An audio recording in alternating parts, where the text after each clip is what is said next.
Muito bem, meu irmão, minha irmã, temos aqui uma pergunta crucial que Jesus fez aos seus discípulos, mas que também esta pergunta serve para nós. Mas antes desta pergunta crucial, Jesus faz uma pergunta para os discípulos, a seguinte pergunta: quem dizem os homens ser o Filho do Homem?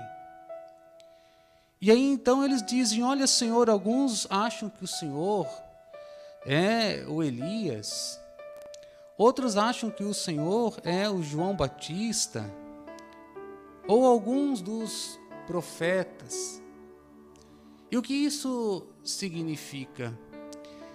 Significa que a maioria daquelas pessoas que seguiam Jesus, como também os mestres da lei, os doutores, os escribas, eles não reconheciam Jesus como Deus vivo e verdadeiro, como Filho de Deus.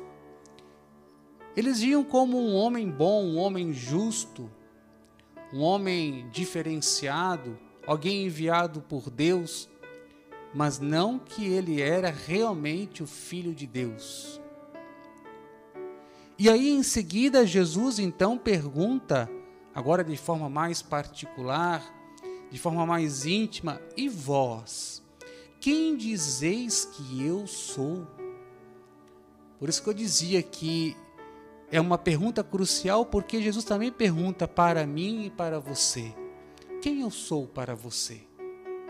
E aí então Pedro, de forma maravilhosa, com certeza movido pelo Espírito de Deus, diz: tu és o Messias, o Filho do Deus vivo.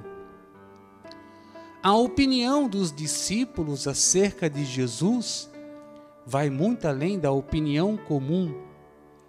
Pedro, porta-voz da comunidade dos discípulos, resume o sentir da comunidade do reino na expressão: tu és o Cristo, o Filho do Deus vivo.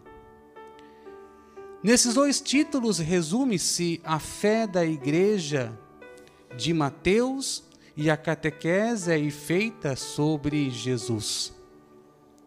Dizer que Jesus é o Cristo, Messias, significa dizer que ele é este libertador que Israel esperava, enviado por Deus para libertar o seu povo e para lhe oferecer a salvação definitiva.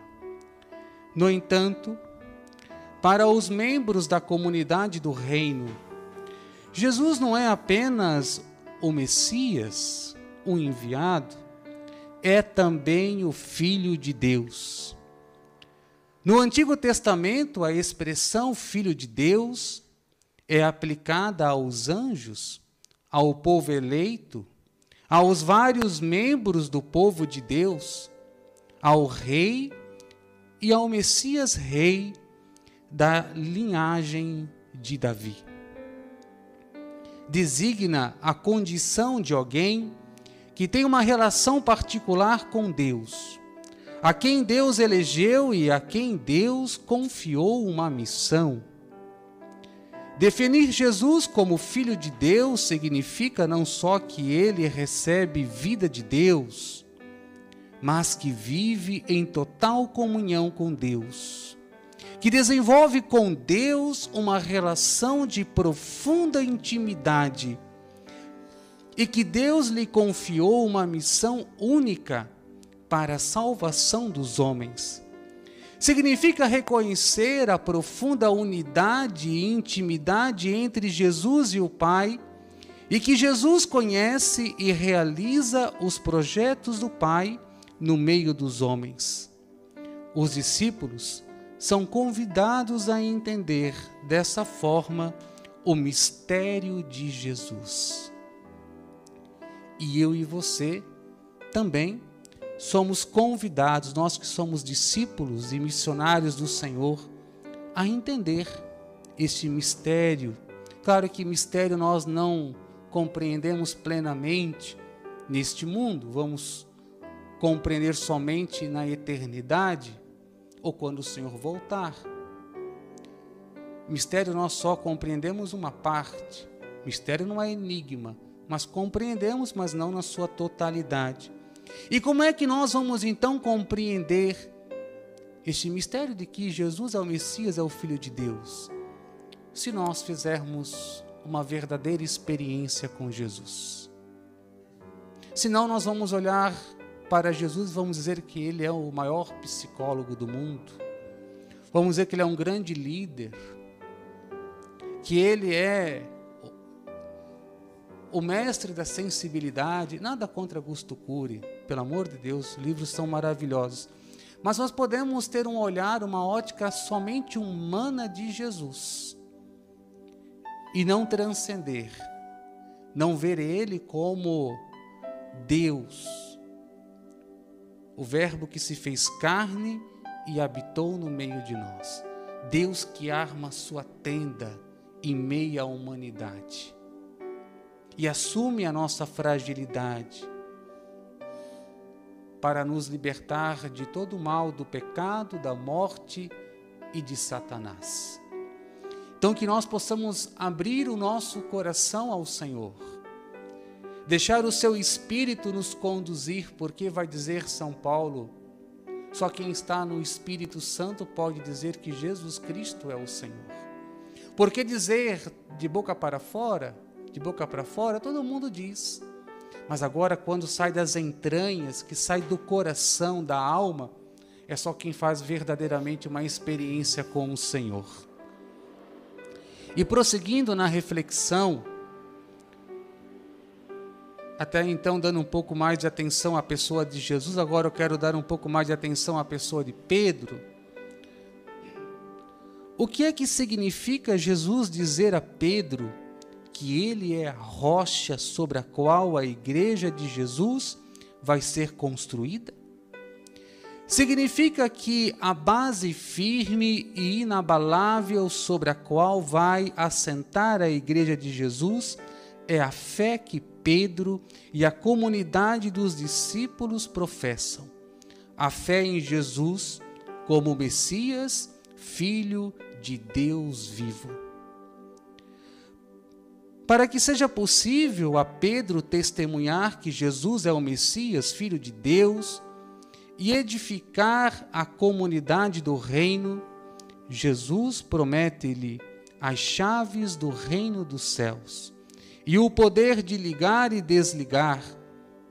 Jesus nomeia Pedro para administrador e supervisor da igreja, com autoridade para interpretar as palavras de Jesus, para adaptar os ensinamentos de Jesus a novas necessidades e situações e para acolher ou não novos membros na comunidade dos discípulos do reino. Atenção! Todos são chamados por Deus a integrar a comunidade do reino. Mas aqueles que não estão dispostos a aderir às propostas de Jesus não podem aí ser admitidos. Então que nós acolhamos a proposta de Jesus, que nós professemos a nossa fé em Jesus como Messias, o Filho do Deus vivo, não somente da boca para fora, mas com todo o nosso coração, fazendo uma linda experiência com o amor do Senhor. Mesmo nesse tempo de tribulação, mesmo nesse tempo difícil, nós podemos fazer uma linda experiência com o amor e com a misericórdia do coração de Jesus. Que o Espírito Santo nos ilumine, irmãos e irmãs, e que o nosso olhar ultrapasse aquilo que é somente imanente e tenhamos um olhar transcendente para aquilo que é sobrenatural, como Pedro teve quando respondeu a Jesus: Tu és o Messias, o Filho do Deus vivo. Louvado seja nosso Senhor Jesus Cristo, para sempre seja louvado. Convido você a nos unirmos ao coração de Jesus, o Messias, o Filho do Deus vivo, e deixarmos ser transformados por esta presença santa. Deixar com que Ele vá colocando dentro de nós os seus sentimentos, que Ele vá colocando dentro de nós o seu coração cheio de amor e misericórdia. Retira de nós, Senhor, todo o rancor, todo o ressentimento, toda a mágoa, toda a vaidade, todo o orgulho, toda a soberba, toda a autossuficiência. Toca, Senhor, no nosso coração. Nesses dias nós ouvíamos que o Senhor tiraria do nosso corpo o coração de pedra e nos daria um coração de carne. Dai-nos, Senhor, esta graça de um coração cada vez mais semelhante ao Teu. Nós precisamos de Ti, Senhor, somos necessitados. E sem Ti, Senhor, nada podemos fazer. Queremos ser estes ramos ligados à videira que és Tu, Senhor.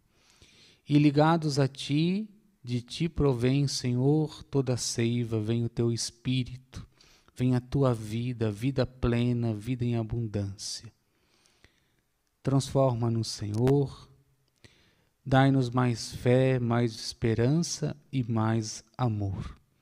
Glória ao Pai, ao Filho e ao Espírito Santo, como era no princípio, agora e sempre. Amém.